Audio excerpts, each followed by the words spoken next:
What's up guys, you're watching Sid Gamings, and today we are going to talk about the Sony for a PlayStation 4 ShareFactory. How to use a ShareFactory on your PlayStation 4. So you just select a ShareFactory, and here is the all option: photos, videos, a new project, and a social.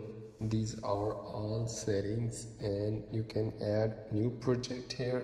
And the second option is the last project. Here's a new project. You can add a theme from here and add your own clips. Select a theme here and add a own clip from here.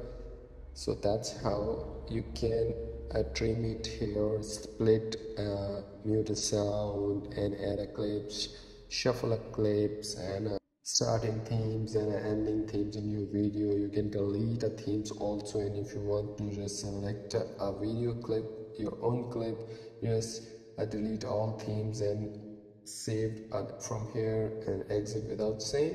If you want to save a video in your gallery, you just save simply and go to the gallery. You can select a clip here and upload to the other social apps. So that's how you do it.